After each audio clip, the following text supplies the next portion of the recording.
जीव हमारी जाति है, मानव धर्म हमारा। हिंदू मुस्लिम सिख ईसाई धर्म नहीं कोई न्यारा।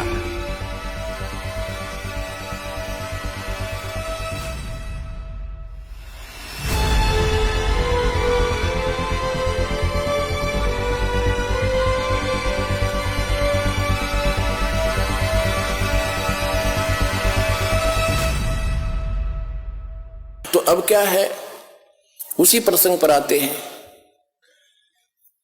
वहां सबको समझा रहे थे भगवान, सारी कहानी बताई और कहा कि तुम जाओ, जिनको तुम भगवान मानते हो वो तुम्हें खा रहा है, जिसको तुम निराकार कहते हो वो साकार है, ये सामने आ रहा है।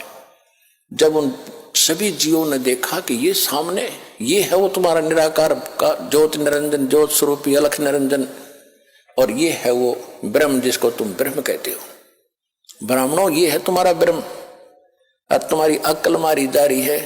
देवी पुराण के अंदर तीसरे स्कंद में, ना 7वें स्कंद में, हिमालय राजा को जब ज्ञान दे रही है देवी दुर्गा जी, वो बता रही है कि तुम ओम नाम का जाप करो, ब्रह्म की भक्ति करो और सब बातें छोड़ दो, किसी की पूजा मेरी भी मत करो और अनन्य मन से उसकी भक्ति करो, उसको प्राप्त हो जाओगे। वो ब्रह्म लोक में रहता है, वो ब्रह्म लोक में रहता है ब्रह्म, वहां चले जाओगे।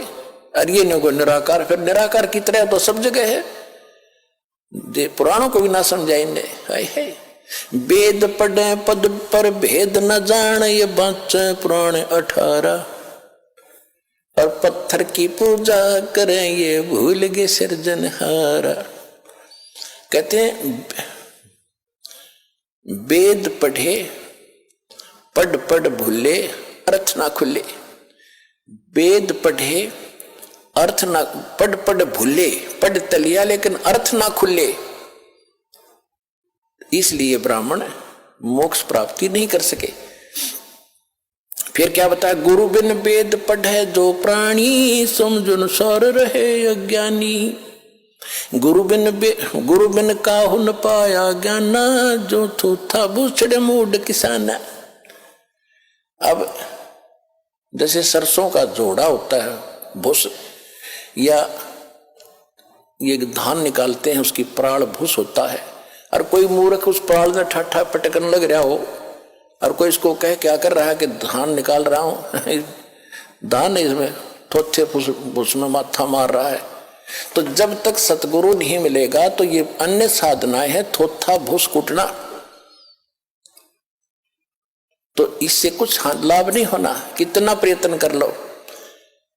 वो तो धान गेहूं नो के नो धान हो, जब मारे क्या पटक गल पड़े, ढेर लाग जाए थोड़ी देर में।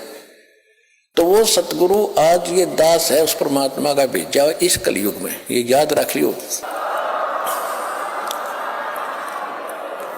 ये दास इसलिए बार बार रिवाइज कर रहा है कि अपनी महिमा हमने आपको बतानी पड़ी।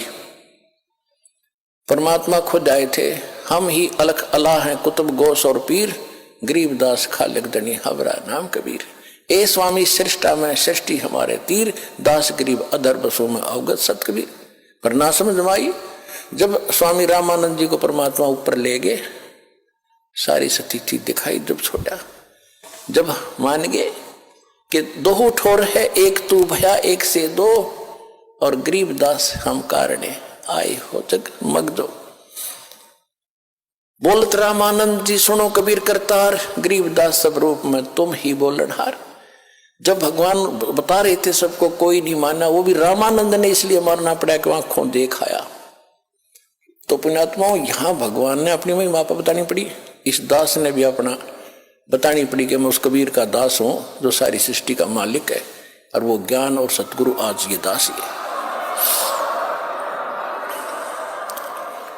और जो सतलोक आसन भरवाला में आ जाएगा उसको यकीन भी पूरा हो जाएगा, फिर वो नहीं डगमग हो सकता। जो इंसान की, जब वो मोक्ष की या कुछ ज्ञान ग्रहण की इच्छा से आया होगा, जो आया होगा बकवादों की, तो वो तो बता ही दिया आपको।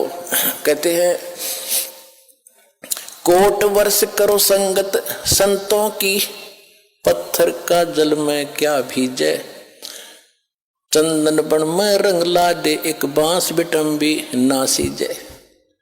कहते हैं जैसे पत्थर को तो 20 फुट जल में डाल दो, 2 टुकड़े, और बाहर निकालो 10 वर्ष बाद, चाहे 6 घंटे बाद, और फिर उसको एक दूसरे से लगा दो। उसमें जो के तो गुण है, गुणों में परिवर्तन नहीं हुआ, चिंगारियां निकल रही है उससे। और इसी प्रकार चंदन का जो पेड़ वृक्ष होता है, आसपास के सभी नीम को, जंडी को, पीपल को, जितने भी पेड़ होते हैं अपनी महक छोड़ छोड़ कर चंदन जैसी महक वाला बना देता है, बहुमूल्य बना देता है। लेकिन एक बांस होता, बांस जिसकी लाठी बने, मच्छरदानी बने, इसका असर नहीं होता, चाहे उस चंदन के वृक्ष के साथ में उग जा, उसमें वो ग्रहण करने का गुण ही नहीं है। तो जो यहां आएंगे कुछ जिज्ञासा लेकर के, मोक्ष आधार मान करके, उनका तो लाभ होगा ही होगा। उनको तो समझ में आ ही जाएगा कि विश्व में आज कोई गुरु नहीं है, इस दास के अतिरिक्त सतगुरु भी नहीं है।